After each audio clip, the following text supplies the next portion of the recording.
ஐந்து கரத்தனை யானை முகத்தினை இந்தின் இளம்பிறை போலும் ஈற்றனை நந்தி மகந்தனை ஞானக் கொழுந்தனை புந்தியில் வைத்தடி போற்றுகின்றேனே. வணக்கம். ஒரு ஜாதகத்தில் லக்னாதிபதியினுடைய தசை அல்லது லக்னாதிபதியினுடைய நிலை அப்படிங்கிறது ரொம்ப முக்கியம். ஏன்னா ஒருத்தருக்கு ஆயுசை கொடுக்கறதுங்கிறது எவ்வளோ காலம் அவங்க ஜீவிதம் பண்ண போகிறாங்க, எந்த அளவுக்கு பேரோடையும் புகழோடையும் வாழ போகிறாங்க அப்படிங்கிறதெல்லாம் அந்த லக்னாதிபதியை வச்சு தான் தீர்மானம் பண்ணுறது. லக்னாதிபதி லக்னத்திலேயே ஆட்சி பெற்ற நிலையில் நிற்கிறாருன்னு ஒரு எடுத்துக்காட்டுக்கு எடுத்துக்கிடுவோம். எந்த ஒரு கிரகமாக இருந்தாலும், அது பாவ கிரகமாக இருந்தாலும் சரி, சுப கிரகமாக இருந்தாலும் சரி, அந்த கிரகங்களில் லக்னத்துக்கு அதிபதியாக வந்தால் அவர் சுப கிரகம்தான் அந்த ஜாதகத்துக்கு. அப்போ அந்த வகையில் லக்ன அதிபதியாகி வரக்கூடிய அந்த கிரகம் ஆட்சி பெற்ற நிலையில் லக்னத்திலேயே உட்காந்துருந்துச்சுன்னா அவங்களுக்கு ரொம்ப விசேஷமான பலன்கள் சொல்லலாம். சீவனில் சுபரே வாழ, ஜீவன்னா ஜென்ம லக்னம், சீவனில் சுபரே வாழ சீரியர் நோக்கக்கூட பாவர்கள் பார்க்க வெய்யோன் கண்டபனி போல் ஆகும் ஆவதே ஆயுள் தீர்க்கம் அறிவில் மன்னவனாவான் அப்படின்னா நல்ல புத்திசாலியாகவும் பிழைப்பான், அதே மாதிரி தீர்க்க ஆயுசோடையும் பிழைப்பான்னு சொல்லி சொல்கிறான் லக்னாதிபதி லக்னத்தில் ஆட்சி பெற்ற நிலையில் நின்னான்.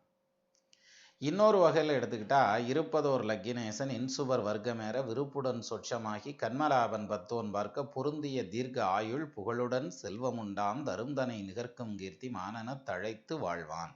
யாரு? லக்னாதிபதி ஆட்சி பெற்று நின்னா.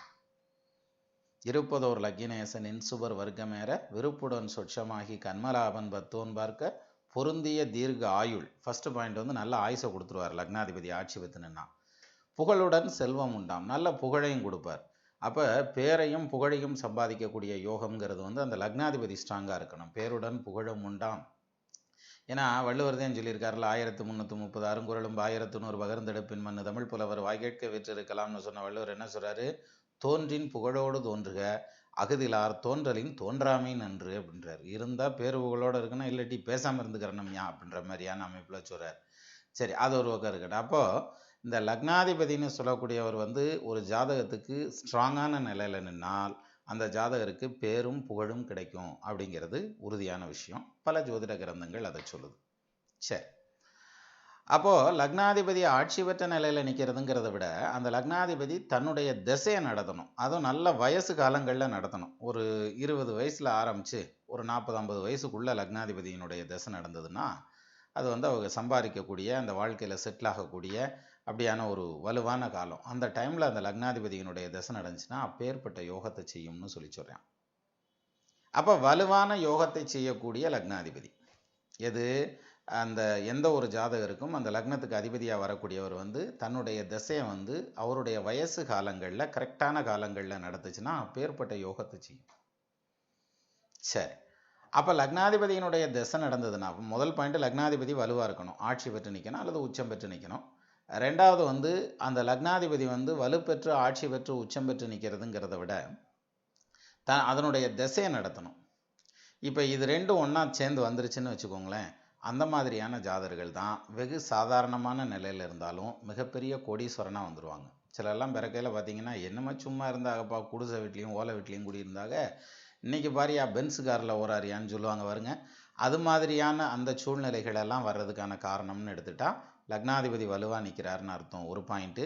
ரெண்டாவது பாயிண்ட் அவருடைய திசை கரெக்டான காலங்களில் நடந்து வருது அப்படிங்கிற மாதிரியான ஒரு கருத்து சொல்லுவாங்க. அப்போது லக்னாதிபதி பஞ்சமாதிபதி பாக்கியாதிபதி பாதகம் பண்ண மாட்டான்னு சொல்லுவான். 5, 9க்கு உண்டானவர் சுபர் பாவராயினும் மிஞ்சும் பலன் செய்வார்னா 5ஆம் இடத்ததிபதியும் 9ஆம் இடத்ததிபதியும் நல்ல பலன் செய்வாங்க. அதே மாதிரி லக்னாதிபதியும் தன்னுடைய திசை நடத்துகிறப்ப 5ஆம் இடத்ததிபதியோ அல்லது 9ஆம் இடத்ததிபதியோ தன்னுடைய திசை நடத்துகிறப்ப ரொம்ப பிரமாதமான பலன்களை கொடுக்கணுங்கிறது தான் விதி. ஆனால் இதில் ஒரு முக்கியமான விஷயம் இருக்குது. அதிமுக்கியமான விஷயம் என்னென்னா, என்னதான் லக்னாதிபதியினுடைய திசை நடந்தாலும் பஞ்சமாதிபதினு சொல்லக்கூடிய 5ஆம் இடத்ததிபதி வலுவாக இருக்கணும். அப்போத்தான் அந்த பலனை வாங்கி நமக்கு கொடுக்க முடியும். எப்படி கரண்ட்டு தயார் பண்ணுற இடத்துல நிறைய கரண்ட்டு ப்ரொடியூஸ் பண்ணிகிட்டே இருப்பாங்க, அதை நம்ம வீட்டுக்கு கொண்டு அந்த பல்ப் வரைக்கும் கொண்டு வரதுக்கு ஒரு வயர்னு ஒரு மீடியம் ஒன்று வேணும் இல்லையா? அந்த மீடியம் இல்லாமல் அங்கேருந்து கரண்ட்டு சொங்கின்னு தாவி பல்புக்குள்ளே விழுந்துடாது. ஸோ அந்த வகையில் அந்த மீடியம்ங்கிறது தான் 5ஆம் இடத்ததிபதி பூர்வ புண்ணியாதிபதி. ஜாதகம் எழுதலை மேலே பாருங்கள், ஜனனி ஜன்ம சௌக்கியனாம் வர்தனி குலசம்பதாம் பதவி பூர்வ புண்ணியனாம் லிக்கியதே ஜன்ம பத்திரிகா ஸ்வஸ்தி ஸ்ரீ அப்படின்னு போட்டுவிட்டு அதுக்கப்புறம் தான் ஜாதகமே எழுதுவாங்க. அப்படின்னா ஜென்மாந்திரங்களில் இந்த ஜாதகன் செய்த நல்வினை தீவினைகளின் பயனாக இப்பிறப்பில் இந்த ஜாதகர் அனுபவிக்கக்கூடிய சுகதுக்கங்களை அறியும் பொருட்டு இந்த ஜனன பத்திரம் எழுதப்படுகிறது அப்படின்னு அர்த்தம். ஜென்மாந்திரங்கள்னால் போன பிறப்புகளில் இந்த ஜாதகர் செய்த நல்வினை தீவினைகளின் பயனாக இப்பிறப்பில் கிடைக்கக்கூடிய சுகதுக்கங்கள் என்ன அப்படின்னு பார்க்கறதுக்காக நம்ம ஜாதகம் எழுதுறோம்னு எழுதிட்டு அதுக்கப்புறம் தான் ஜாதகமே போடுவாங்க. அந்த வகையில் பூர்வ புண்ணியம் அப்படிங்கிறது போன பிறப்பில் இருந்த கர்மா. சிலர் பார்த்தீங்கன்னா பிறந்தப்பயே சில்வர் ஸ்பூனில் பிறந்தவனாக இருப்பான், அப்படியே டாப் கிளாஸ்லேயே லைஃப் போயிட்டே இருக்கும். சிலர் பார்த்திங்கன்னா ரொம்ப வசதி இல்லாத ஒரு சூழ்நிலையில் பிறந்து ரொம்ப கஷ்டமான சூழ்நிலையில் அவங்களுடைய லைஃப் வந்து அப்படியே போயிட்டே இருக்கும்.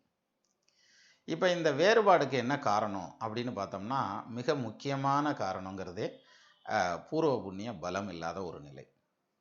வர்றப்பயே சிலர் பார்த்திங்கன்னா பென்ஸ் காரில் வருவான், அவங்களுடைய பூர்வ புண்ணிய ஸ்தானாதிபதி ஸ்ட்ராங்காக இருக்காருன்னு அர்த்தம். 1000 கிலோமீட்டர் பிரயாணம்னாலும் அப்படி சீட்டில் சேரில் இந்த இதை தட்டி விட்டுவிட்டு சாஞ்சு உட்காந்தாருனாக்கா அது வாட்டுக்கு போயிட்டே இருக்கும், ஏசியை போட்டு விட்டுட்டு. அதாவது சௌகரியமான ஒரு பிரயாணமாக இருக்கும். சிலர் வர்றப்போ பார்த்தீங்கன்னாக்கும் ஒரு சின்ன மொப்பட்டை எடுத்துக்கிட்டு வருவேன், அது என்னதான் முறுக்குனாலும் 40க்கு மேலே போகாது, விறுன்னு போவான். 30-40 கிலோமீட்டர் போகிறதுக்குள்ளே அம்பிட்டும் கலண்டு போயிடும். சிலர் டிராக்டரில் வருவான், தட்டப்பட்டன்னு அடிச்சுக்கிட்டு வரும். ஸோ இந்த யார் எந்த வாகனத்தில் வர்றாங்கங்கிற மாதிரியான அந்த ஒரு அமைப்பை தான் அந்த பஞ்சமாதிபதி நிர்ணயம் பண்ணுவார். 5ஆம் இடத்ததிபதி இவனுக்கு யோகம் இருக்குது, ஸோ இவர் வந்து சஃபஸ்டிகேட்டடான வாழ்க்கையில் போவார். இவருக்கு யோகம் கம்மியாக இருக்குது, இவர் ஒரு டிராக்டரில் போவார். இவருக்கு ரொம்ப யோகம் வலுவில்லாமல் இருக்குது, அதனால் ஒரு மொப்பட்டை எடுத்துகிட்டு போவார். அப்படிங்கிற மாதிரியான அந்த வாழ்க்கை பிரயாணத்தினுடைய நிலையை தீர்மானம் பண்ணுறதுங்கிறது 5ஆம் இடத்ததிபதி. அப்போ லக்னாதிபதியினுடைய பாற்று ஆயுளை கொடுக்குறார், புகழை கொடுக்குறார், செல்வத்தை கொடுக்குறார், செல்வாக்கை கொடுக்குறார், அத்தனையும் கொடுக்குறார். ஆனால் அதை வாங்கி கொடுக்கறதுக்கு நமக்கு ஒரு மீடியம் வேணும். அந்த மீடியம் பஞ்சமாதிபதி. அப்போது என்னதான் ஒருத்தருக்கு யோகாதிபதியினுடைய தசை நடந்ததுனாலும் 5ஆம் இடத்ததிபதியினுடைய தசை நடந்தால் தான் அவங்களுக்கு வந்து வலுவான முன்னேற்றம்ங்கிறத நம்ம மெட்டீரியல் வேர்ல்டில் கண்ணால் பார்க்க முடியும். இல்லாட்டி சாயா கிரகங்கள் மாதிரி, இப்போ ராகுவும் கேதுவும் வந்து சாயா கிரகம்னு சொல்லுவாங்க, ஷேடோ பிளானட் அப்படிம்பாங்க. மற்ற எல்லா கிரகங்களையும் ஏதாவது ஒரு சயின்டிஃபிக்கல் இன்ஸ்ட்ருமெண்ட்டு டெலஸ்கோப் எல்லாம் வச்சு நம்ம ஃபோக்கஸ் பண்ணி கண்டுபிடிச்சிடலாம், இது இங்கே இருக்குது, இது இங்கே இருக்குது, இது இங்கே இருக்குதுன்னு ஒரு ஃபிசிக்கல் பாடியை பார்க்கலாம். ஆனால் ராகுவுக்கும் கேதுவுக்கும் ஃபிசிக்கல் பாடியை பார்க்க முடியாது. இது வந்து இப்போ நம்ம நாட்டில் சொல்கிறாங்க, சயின்டிஃபிக்கல் கண்டுபிடிப்புகளில் வந்து நிறைய மேலை நாடுகள்லையும் சொல்கிறாங்க, ராகுவும் கேதுவும் 2 புள்ளிகள், ரெண்டும் எதிரெதிர் திசையில் சுழலுகின்றன அப்படின்னெல்லாம் சொல்கிறாங்க. ஆனால் இதை வந்து பல காலத்துக்கு முன்னாலேயே வேத காலங்களில், அதாவது வரலாற்றுக்கு முற்பட்ட காலங்கள்லேயே ராகு கேது ரெண்டையும் கண்ணில் பார்க்க முடியாது, அது சாயா கிரகங்கள், நிழல் கிரகங்கள்னு நம்மால் சொல்லிட்டான். அவங்க சொன்னதை இப்போ இவங்க எல்லா டெஸ்ட்டும் பண்ணிவிட்டு ரைட்டு நீ சொன்னது கரெக்டு அப்படின்னு சொல்கிறாங்க. ஆனால் நம்ம இதைத்தான் ஏற்றுக்கிறோம், இது சயின்ஸ் அண்ட் டெக்னாலஜியை தான் ஏற்றுக்கிறோம். ஏன்னா இது ஜோதிடத்தை பொறுத்த வரைக்கும் கிளியராக எதுவும் எழுதி வைக்காமல் விட்டாங்க. அதாவது கிளியராக மீன்ஸ் நீங்கள் டெஸ்ட் பண்ணி கண்டுபிடிச்சிக்கங்கிற மாதிரியான எதுவும் எழுதலை. இதுதான் ரூல்ஸ், 2 4 தான் அப்படின்னு எழுதி வச்சுட்டு போயிட்டாங்க. அவங்க எப்படின்னு எழுதலை. ஆனால் இன்றைக்கி இருக்க சயின்ஸ் எப்படி பண்ணுது, 1+1+1+1 = 4 அப்படின்னு கொடுக்குறான். அப்போ ரைட்டு கரெக்டு 4 அப்படின்னு எடுத்துக்கிறோம் நம்ம. ஆனால் அந்த காலத்தில் கொடுத்த இந்த ஜோதிட விதிகள் எப்படி கொடுத்துட்டாங்கன்னா, இப்போ அமெரிக்க அதிபர் ஒபாமான்னு ஒருத்தர் இருக்கிறார் அப்படின்னு சொல்லிடுறாங்க. இப்போவுமே அதான் நடக்குது. நம்ம போய் பார்த்ததில்ல, அவர் வந்து நம்மளை பார்த்துட்டு போனதில்லை, ஆனால் நம்ம நம்பிக்கிறோம், ரைட்டு அங்கே ஒருத்தர் இருக்கார், இது டிவியில எல்லாம் காமிக்கிறாங்க, நெட்டில் எல்லாம் பார்க்குறோம், ரைட் ஓகே இருக்கார். பட் நம்ம சந்திக்கிறோமா, சந்திக்கலை, ஆனால் இருக்காருங்கிறத ஒத்துக்கிறோம். அது மாதிரி வேத காலங்களில் எழுதி வச்சுட்டு போயிட்டான், இதுதான் இது இப்படித்தான், இதை நீ அப்படியே நம்பிக்கணும் அப்படின்னு எழுதி வச்சுட்டு போயிட்டாங்க.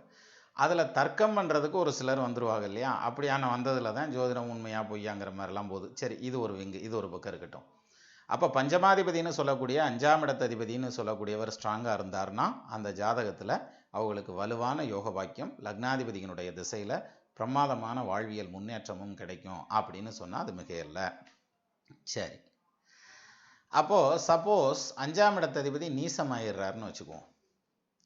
ஒரு ஜாதகத்தில் 5ஆம் இடத்ததிபதி நீசமாகிடுறார் அல்லது வலுவிழந்து போயிடுறார், லக்னாதிபதி ஸ்ட்ராங்காக இருக்கார் அப்படின்னா அவங்களுக்கு அந்த யோக தசை நடந்தாலும் அதற்கு அடுத்த பிரயோஜனத்தை கொடுக்காம போயிடும். அந்த டெவலப்மெண்ட் ஆகிறதுக்கு பதிலாக நெகட்டிவாக வேலை செய்கிறது கூட உண்டு. ஒரு சிலருக்கு பார்த்திங்கன்னா லக்னாதிபதி ஸ்ட்ராங் இல்லாமல் இருப்பார், ஆனால் 5ஆம் இடத்ததிபதி வலுவான நிலையில் நிற்பார். அப்போ 5ஆம் இடம் வலுவாக நின்றுச்சுன்னா பூர்வ புண்ணியம் ஸ்ட்ராங்காக இருக்குது, இவருக்கு லக்னாதிபதி ஸ்ட்ராங் இல்லாமல் இருக்குது. இருந்தாலும் இவருடைய எஃபர்ட் இல்லைனாலும், யார் இந்த ஜாதகருடைய எஃபர்ட் இல்லைனாலும் யாராவது ஒருத்தர் வகையில் அவருக்கு ஹெல்ப்புகள் வந்து சேரும் அப்படிங்கிற மாதிரியான அமைப்பு இதில் சொல்லிடுவாங்க. இப்போ லக்னாதிபதியும் ஸ்ட்ராங்காக இருக்கார், 5ஆம் இடத்ததிபதி வீக்காக இருக்காருன்னு வச்சுக்குவோம். அப்போ லக்னாதிபதியினுடைய தசை நடக்குது, அப்படி ஒரு ஜாதகம் இருக்குது. இப்போ பார்ப்போம் அந்த ஜாதகத்தை. அதாவது லக்னாதிபதியினுடைய தசை நடந்தால் அவன் யோகமாக பிழைக்கணுங்கிறது தானே ஜோதிடம் சொல்லுது. ஆனால் 5ஆம் இடத்ததிபதி வீக்காக இருக்கிறதுங்கிறதுனால அந்த லக்னாதிபதியினுடைய திசையில் அந்த ஜாதகர் பட்ட பாடுகள் என்னங்கிறத நம்ம இப்போ பார்க்கலாம். இப்போ ஸ்க்ரீனில் வர்ற இந்த ஜாதகத்தை எடுத்துக்கோங்க. இது பார்த்தீங்கன்னா ஒரு ஆண்மகனுடைய ஜாதகம். இவருக்கு லக்னமாக வந்திருக்கிறதுங்கிறது வந்து கும்ப லக்னம், ராசியாக வந்திருக்கிறது கும்பராசி, ஜென்ம நட்சத்திரமாக வந்திருக்கிறது பூரட்டாதி நட்சத்திரம் வந்திருக்குது. முதல் பாயிண்ட்டு, லக்னத்தில் லக்னாதிபதி ஆட்சி பெற்ற நிலையில் நிற்கிறார். அது யோகம் தானே.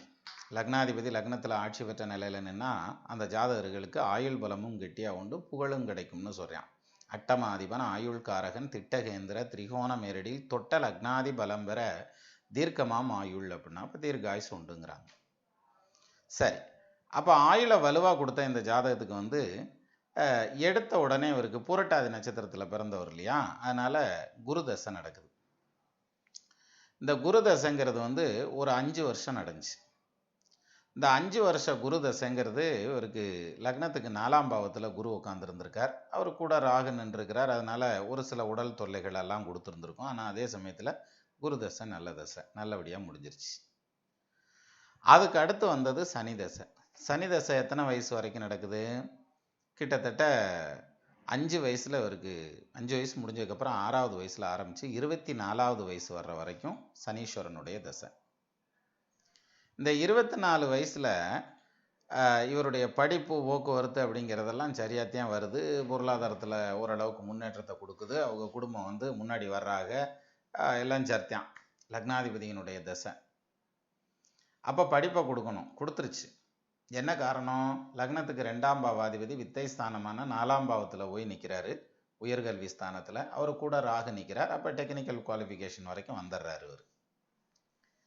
அப்போ பட்டப்படிப்பு வரைக்கும் வந்த இந்த ஜாதகருக்கு வந்து சனி தசை முடிகிறதுக்கு முன்னாலேயே இவர் வந்து தொழிலை நோக்கி ஓடுறார். அப்போ தொழில் வந்து படிப்பு முடித்த உடனே தொழிலுக்கு போகிறார். தொழில்னு எடுத்துக்கிட்டோம்னா இவருக்கு ஸ்ட்ராங்காக அமையலை.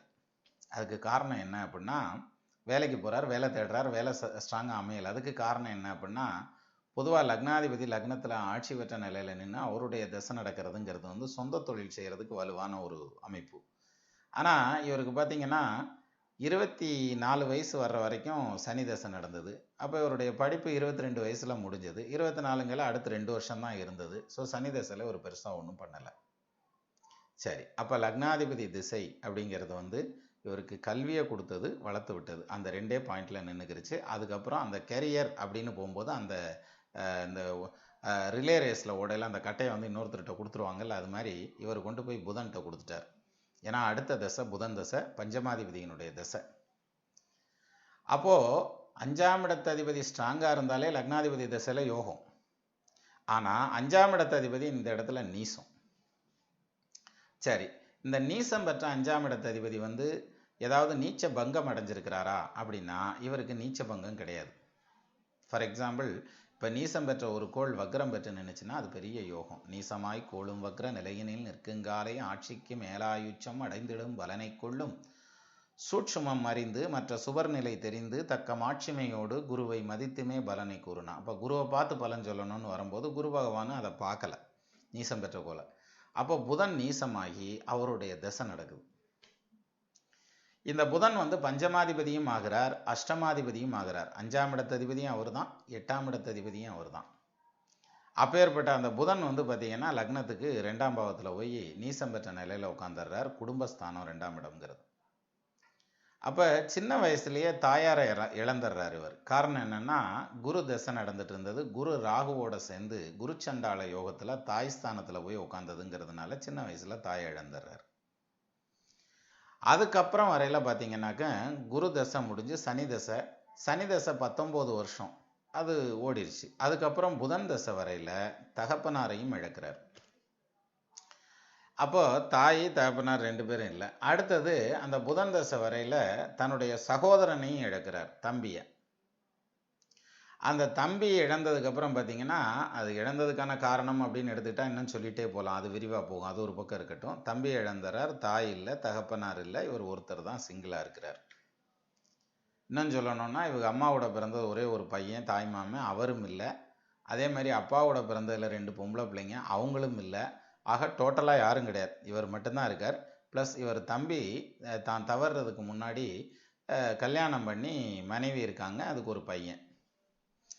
இந்த புதன் தசை ஆரம்பித்த உடனே பாருங்கள், புதன் வந்து சட்ட ரீதியான கிரகமும் கூட. அதாவது கோர்ட்டு நடவடிக்கைகளை ஸ்டார்ட் பண்ணுறார். எப்படி ஸ்டார்ட் பண்ணுறாரு? தம்பியினுடைய மனைவி வந்து சொத்தின் பேரில் ஒரு கேஸுன்ற மாதிரி போடுறாங்க. இதுக்கு இடையில இவருக்கு திருமணம்ங்கிறது புதன் தசையில் நடக்குது. 6ஆம் இடத்ததிபதியான சந்திரன் வந்து லக்னத்திலேயே உட்காந்துருக்கார் சனீஸ்வரனோட. இது ஒரு பிரச்சனை, இது குடும்ப வாழ்க்கையில். 2வது, லக்னத்துக்கு 7ல் செவ்வாய் உட்காந்து அதை லக்னாதிபதி சனி பார்க்கறது அதை விட தப்பு. இதை குரு பார்க்காம இருக்கிறது இதை விட தவறு. அப்போ இவருக்கு தாரதோஷம் வேலை செய்யுது. அப்போ இவர் தம்பி மனைவி கேஸையும் இவர் சந்திக்க வேண்டியது வருது, இவருடைய மனைவி கேஸையும் இவர் சந்திக்க வேண்டியது வருது. 2 கேஸையும் சந்திக்கிறார். மனைவியும் விவகாரத்தை போட்டுடுறாங்க. போட்டது மட்டும் இல்லாமல் பல வருஷம் பிரிஞ்சிருக்கிற மனைவி வந்து கன்சீவ் ஆகி ஒரு குழந்தைய பெற்று, ஆண் பிள்ளையை பெற்று, அதை கொண்டு வந்து இவருடைய வாரிசு, எனக்கு அதுக்கும் சொத்து வேணும், எனக்கும் சொத்து வேணும் அப்படின்னு சொல்லி கேட்குறாங்க. அப்போது இப்படி கேட்குறாங்கங்கிற மாதிரி வரையில் மனைவி வந்து எதிரியாக போகிறதுக்கு என்ன காரணம்? 7ஆம் பாவத்தில் செவ்வாய் உட்காந்துருக்கிறது. அதே மாதிரி இந்த சனி தசை முடிஞ்சதுக்கப்புறம் வரக்கூடியது புதன் தசை. புதன் வந்து கணக்கு வழக்கு பார்க்கக்கூடிய கிரகம் இல்லையா? அதனால் இவர் வந்து ஃபைனான்ஸ் தொழில் ஆரம்பிக்கிறார், அதுவும் கூட்டு தொழிலாக ஆரம்பிக்கிறார். அதில் இருக்கிறவங்களும் சேர்ந்து எதிரி ஆகுறாங்க. அங்கே கேஸ் ஆகிறதுக்கு பதிலாக இருக்க முதல்ல வாங்கிட்டு இவரை விரட்டி விட்டுறாங்க. இதான் நடந்திருக்கும். அப்போ தொழில் ரீதியாகவும் அடி, தாய் தகப்பனாருடைய ஆதரவும் இல்லாமல் போயிடுது, சகோதரனுடைய ஆதரவும் இல்லாமல் போயிடுது. இருக்கிறது 2 பொம்பளை பிள்ளைங்க, ஒன்று தம்பி சம்சாரம், இன்னொன்று இவர் சம்சாரம். அவங்க 2 பேருமே இவருக்கு எதிரியாக நிற்கிறாங்க, கேஸ் நடத்துகிறாங்க. அதுலேயும் குறிப்பாக சொல்லணும்னா மனைவி வந்து ஒரு ஆம்பளை பிள்ளையை பெற்றுட்டு வந்து அதுவும் வாரிசுன்னு இவங்கள்ட்ட சண்டை போடுறாங்க. அப்போ அதுக்கு டிஎன்ஏ டெஸ்ட் எல்லாம் எடுத்து அப்புறம் ஒரு வழியாக இது வந்து இவருடைய குழந்தை இல்லை அப்படின்னு சொல்லி அது விவகாரத்து வரைக்கும் போய் முடிஞ்சு போகுது, டைவர்ஸ் ஆகிடுது. சரி, தம்பி சம்சாரத்துக்கு ஒரு ப்ராப்பர்ட்டியை கொடுத்து ஒதுக்கி விட்றாங்க. அப்போது இந்த புதன் தசைங்கிறது வந்து நீசம் பெற்றவனுடைய தசை, 5க்குண்டானவன். அதாவது லக்னாதிபதி தசையில் 5க்குண்டானவன் நல்லா இருந்தாலே சூப்பராக இருக்கும்ன்றான். ஆனால் 5ஆம் பாவாதிபதியினுடைய தசை சுயசாரம் ஏறி, ரேவதி நட்சத்திரம் சாரம் ஏறி நீசம் பெற்று தசை நடத்தினது இவரை போட்டு பாடாக படுத்தி எடுத்திருக்கு. அப்போது அதுக்கு காரணம் என்னென்னா 2 விஷயம் சொல்லலாம். ஒரு பக்கம் அஷ்டமாதிபதியும் அதே புதன் தான். அஷ்டமாதிபதியை பற்றி சொல்லல புலிப்பாணி அருமையாக சொல்லுவார். அட்டமாதி சப்தமங்கள் கோணங்கள் கெந்தரிக்க மாறால் அடிபடுவான், நல்ல மனையாளை வேறுபடுத்திடுவான், மூலையில் உறங்க வைப்பான், முழுதும் பட்டினியே ஓட்டு வருத்திடுவான், கண்டோரே சிறவும் கடையினில் ஒரு காசுக்காக கையேந்தி காத்து நிற்பான், பந்து ஜனமெல்லாம் வருங்கட்டு ஒட்டு மேளங்களும் கனத்த சண்டையில் தாக்கி கொண்டிடுவான், ஒருவன் களத்திரத்தை உன்னித போகம் செய்வான், நட்டவை இறுதி சுடுவான், நலமுள்ள சுகங்காட்டி மெத்த கெடுத்துடுவான்னு சொல்லுங்கிறான் 8க்குண்டானவனுடைய திசையில். எது? புலிப்பாணி 600. ஆனால் அதே சமயத்தில் இங்கே நம்ம இந்த எடுத்துக்காட்டு ஜாதகத்தில் பார்த்தீங்கன்னா 5ஆம் இடத்ததிபதி புதன். 5ஆம் இடம் வலுவாக இருந்தால் தான் அவங்களுக்கு வந்து எதையும் எடுத்து அனுபவிக்கக்கூடிய அந்த பிராப்தம் கிடைக்கும். இவருக்கு நிறைய சொத்து பத்துக்கள் உண்டு, ஆனால் அனுபவிக்கிறதுக்கான பிராப்தம் இல்லை. மனைவி, சொந்த பந்தம் எல்லாரும் எதிரியாக திரும்பி நிற்கிறாங்க அப்படின்னா அந்த 5ஆம் இடத்ததிபதி நீசம் பெற்றது ஒரு முக்கியமான காரணம். எப்பயுமே அந்த பிராப்தம்னு ஒன்று வேணும்னு சொல்லுவாங்க இல்லையா? பிராப்தம் இல்லாமல் நம்ம என்னுமே செய்ய முடியாதுல்ல. ஒரு பக்கம் நமக்கு கிடைக்கணுங்கிற அந்த அமைப்பு இருந்தாலும் அதை வாங்கணுங்கிற அமைப்பு இன்னொருத்தருக்கு இருக்கணும் இல்லையா? அப்போ தானே வாங்கி அனுபவிக்க முடியும். ஸோ இவருக்கு வந்து ஈவன் பூர்வீக சொத்து கூட வலுவாக உண்டு. 5ஆம் இடத்ததிபதி நீசம் பெற்ற நிலையில் நின்னா கூட பூர்வீக சொத்து வலுவாக உண்டு. அதனால தான் இவர் காலத்தில் பூர்வீக சொத்தெல்லாம் பிரச்சனைகளை சந்திச்சது. பங்கு வேணும்னு எல்லாரும் கேஸ் போடுறாங்கல்ல, அதுக்கு அது ஒரு காரணம்.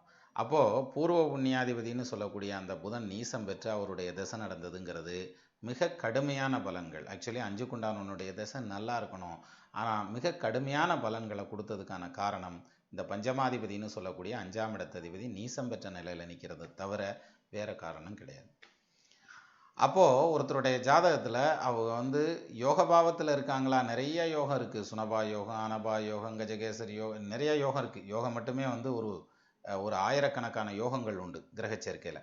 அவ்வளோ யோக பாக்கியம் இருந்தாலும் அவங்களுக்கு 5ஆம் இடத்து அதிபதியினுடைய நிலை ரொம்ப முக்கியமானது. ஏன்னா கொடுக்கறதுக்கு எல்லாரும் ரெடியாக இருப்பாங்க, அதை வாங்குறதுக்கு அந்த ஜாதகம் ரெடியாக இருக்கா, அனுபவிக்கிறதுக்கான பிராப்தம் இருக்கா அப்படிங்கிறது அந்த 5ஆம் இடத்துலேருந்து மட்டுமே தெரிஞ்சுக்கிற வேண்டியது. அப்போது இந்த ஜாதகரை பொறுத்த வரைக்கும் பார்த்தீங்கன்னா அந்த புதன் தசை முழுமைக்கும் கடுமையான பலன்களை அனுபவிச்சிட்டார். அது 2006 ஜூன் மாதம் வரைக்கும் நடந்தது. அப்போ 17 வருஷம் இவருக்கு வந்து அந்த கடுமையான பலன்கள் நடக்கணும்னு இருந்தது, நடந்து முடிஞ்சிருச்சு. அதுக்கு அடுத்தது கேது தசை. கேது 7 வருஷம் தசை நடத்தியிருக்கிறார். அந்த கேது பார்த்தீங்கன்னா 10ஆம் பாவத்தில் நிற்கிறார். 10ல் ஒரு பாம்பாவது பாவியாவது உட்காரணும்னா, ஆனால் 10ல் வந்து கேது தனிச்சு உட்காரக்கூடாது. இன்னொரு விசேஷம் என்னென்னா அந்த கேது வந்து பஞ்சமாதிபதியான புதனுடைய சாரத்திலேயே நிற்கிறார். புதன் தசை முடிஞ்சும் மழை விட்டும் தூவான உடலைன்ற மாதிரி. அப்போ கேது தசையிலையும் இவருடைய இது வந்து சரியாக வரலை. அதாவது தொழிலாகட்டும் அல்லது வந்து தன்னுடைய பர்சனல் லைஃப் ஆகட்டும் எதுவும் சரியாக வரலை. கேது தசையும் அவுட்டு. அப்போ குரு தசை 5 வருஷம், சனி தசை 17 வருஷம், சரி குரு தசை 5 வருஷம், சனி தசை 19 வருஷம், 24 வருஷம்.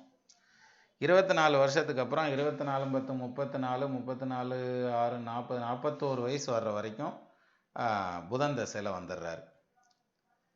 நம்ம கணக்கு போட்டே எடுத்துக்கிடுவோமே.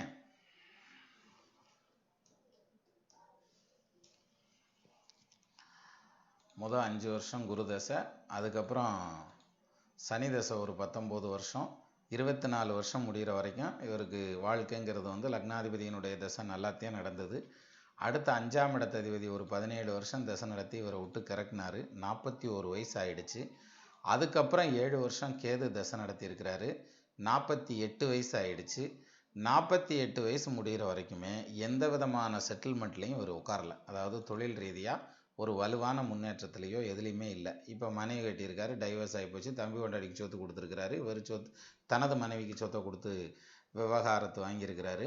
இன்னும் இவர் வந்து எந்த விதத்துலேயும் வாழ்க்கையில் செட்டில் ஆகலை. அதாவது குடும்பமாகட்டும் தொழிலாகட்டும் எதுலேயும் செட்டில் ஆகலை. அப்போ வெளியில் எங்கிட்டாவது போயாவது வேலை பார்க்கலான்னு வெளிநாட்டுக்கு ஒரு பக்கம் முயற்சி பண்ணிகிட்ருக்கார். வெளிநாடு போய் வேலை செய்கிறதுக்கு. இன்னொரு பக்கம் இன்னொரு திருமணத்தை பற்றி யோசிக்கிறதுக்கே எனக்கு டைம் இல்லைங்கன்ட்டார்.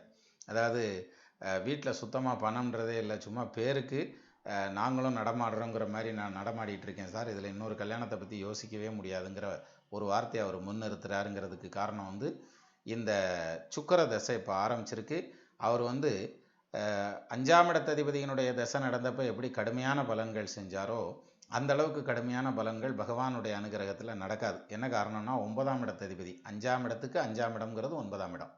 அந்த 9ஆம் இடத்து அதிபதி சுக்கிரனுடைய தசை நடக்குது. இந்த சுக்கிர தசையில் தான் இவர் மறு திருமணம் பண்ணி தொழிலில் செட்டில் ஆகி ஓரளவுக்கு மேல்நிலைக்கு வர்றதுக்கான அந்த பிராப்தத்தை கொடுக்கும். அப்போது கடந்து போன திசைகள் அப்படின்னு எடுத்துகிட்டா ஒரு மனுஷனுக்கு பார்த்திங்கன்னா அடுத்தடுத்து வரக்கூடிய திசைகளில் ஏதாவது ஒன்று யோக தசையாக நடந்துச்சுன்னா இடையில சந்தோஷத்தை அனுபவிப்பாங்க. இவர் பாருங்கள், பிறந்ததும் நடந்து வந்தது குரு தசை 5 வருஷம், அடுத்து சனி தசை 19 வருஷம் நடந்திருக்கு. 19 வருஷம் சனி தசை படிப்பு அப்படி இப்படின்னு போனதுனால பெருசாக ஒன்றும் சம்பாத்தியத்துக்கு போகல. சனி முடிஞ்சதுக்கப்புறம் புதன் தசையில் 5ஆம் இடத்து அதிபதி தசைங்கிறது கரெக்டான ஏஜில் ஆரம்பிச்சது. அப்போ பெர்ஃபெக்டாக அவருக்கு வருமானத்தை கொடுத்துருந்தா அருமையான சம்பாத்தியத்தை கொடுத்துருந்துருக்கும். அதுவும் அவுட்டு. அதுக்கு அடுத்தபடியாக கேது வந்தார். கேது தனித்து 10ஆம் பாவத்தில் நிற்கிறதுங்கிறதும் தப்பு. அவர் பஞ்சமாதிபதி சாரம் அஷ்டமாதிபதி சாரம் வாங்கி நிற்கிறதும் தப்பு. ஆக கேது தசையும் அவுட்டு. அப்போ 48 வயசு முடிகிற வரைக்கும் அவருடைய சம்பாத்தியம் ஸ்ட்ராங்காக இல்லை அப்படின்னு வந்துடுது. ஒரு சிலர் நம்ம கேள்விப்பட்டிருப்போம், பிறந்து வந்து 30 வயசு 40 வயசு ஆகிப்போச்சு, 35 வயசு ஆகிடுச்சு அல்லது 25 வயசு ஆகிடுச்சு, இன்னும் நான் வந்து வலுவான சம்பாத்தியத்துக்கே வரல, இன்னும் லைஃப்பில் செட்டில் ஆகலை, எங்கள் கூட பிறந்தவங்களாம் அப்படி செட்டில் ஆகிட்டாங்க இப்படி செட்டில் ஆகிட்டாங்க இப்படிலாம் பேசுவாங்க, பேச வைக்கும். ஆனால் இவங்க நான் செட்டில் ஆகலை அப்படின்னு சொல்லுவாங்க. அவங்களுக்கு இந்த ஜாதகத்தை ஒரு உதாரணமாக பாருங்கள். 48 வயசு முடிகிற வரைக்கும் இவர் இன்னும் செட்டில் ஆகலை. அதுக்கு காரணம் வந்து அடுத்தடுத்து வரக்கூடிய திசைகள் வந்து யோக தசையா அவயோக தசையாங்கிற அந்த ஒரு பாயிண்டில் தான் இருக்குது. இந்த மாதிரியான ஜாதகங்களுக்கு பொருத்தம் பார்க்கல தான் யோக தசை நடக்கக்கூடிய ஒரு பொண்ணை இந்த மாதிரியான ஒரு மாப்பிள்ளைக்கு சேர்த்து வச்சுட்டா அந்த வாழ்க்கை வந்து ரொம்ப கடுமையாக அமைஞ்சு பிஞ்சே போயிடும், நிற்காதுங்கிற மாதிரியான சூழ்நிலைக்கு போயிடும். அப்போது ஒரு யோக ஜாதகம் அடுத்தடுத்து யோக தசைகள் வருது அப்படின்னா இன்னும் அடுத்தடுத்து யோக தசைகள் வர மாதிரியான ஒரு வரனுடைய ஜாதகத்தை சேர்க்கல அவங்களுடைய வாழ்க்கை ரொம்ப பிரமாதமான மேல்நிலைக்கு போய் நிற்கும்னு சொன்னால் அது மிகையல்ல. அப்போது எந்த ஒரு ஜாதகத்திற்கும் திசைகள் அடுத்தடுத்து வர்றது யோக தசை வர்றதுங்கிறது ஒரு பக்கம் இருக்கட்டும், 5ஆம் இடத்து அதிபதினு சொல்லக்கூடிய பூர்வ புண்ணியாதிபதிங்கிறது ரொம்ப முக்கியமானவர். அவர் நல்ல நிலைமையில் இருந்தால் எவ்வளவு கீழான நிலையில் இருக்கக்கூடிய ஒரு ஜாதகரையும் மேல்நிலைக்கு தூக்கிட்டு வந்து விட்டுருவார் அப்படிங்கிற மாதிரியான அமைப்பு இந்த ஜாதகத்தின் வழியாக நம்ம தெரிஞ்சுக்கலாம். இது அது ஒரு வலுவான எடுத்துக்காட்டுன்னே சொல்லலாம் அந்த வகையில். அதே மாதிரி குறிப்பாக திருமண பொருத்தம் பார்க்குறப்ப மட்டும் ரொம்ப முக்கியமாக இந்த யோக தசையும் அடுத்து வரக்கூடிய அந்த வரனுடைய யோக தசையும் ஓரளவுக்கு மேட்ச் ஆகி வந்துருச்சுன்னா அவங்களுடைய வாழ்க்கை ரொம்ப இனிமையாக இருக்கும். ஒன்றுக்கு ஒன்று ஆப்போசிட்டாக இருக்கிற மாதிரியான ஜாதகங்கள் சேர்ந்ததுன்னா தான் சிக்கல்களே உருவாகும். அதுவும் நம்ம சேர்த்து வைக்கிறதில்ல, மேரேஜ் மேட் இன் ஹெவன்கிறான், திருமணங்கள் சொர்க்கத்தில் நிச்சயிக்கப்படுகிறதுங்கிறான். அதனால் ஆண்டவன் தான் அதை சேர்த்து வைக்கிறார். அப்படியான ஒரு கிரக சேர்க்கை அமைஞ்சதுன்னா ரொம்ப நல்ல ஒரு ஜாதகமாக அமைஞ்சதுன்னா அவங்க வாழ்க்கை இனிமையாக இருக்கும். 5ஆம் இடத்ததிபதி வலுவில்லாமல் இருந்தால் இது மாதிரி கடுமையாக இருக்கிறதுக்கும் வாய்ப்பு உண்டு. அப்போ நமது நேயர்கள் ஆள்போல் தழைதழைத்து அருகது போல் வேரூன்றி மூங்கில் போல் கிளை கிளைத்து முதியாமல் வாழ்ந்திருக்க வாழ்க என வாழ்த்தி அமைகிறேன். வணக்கம்.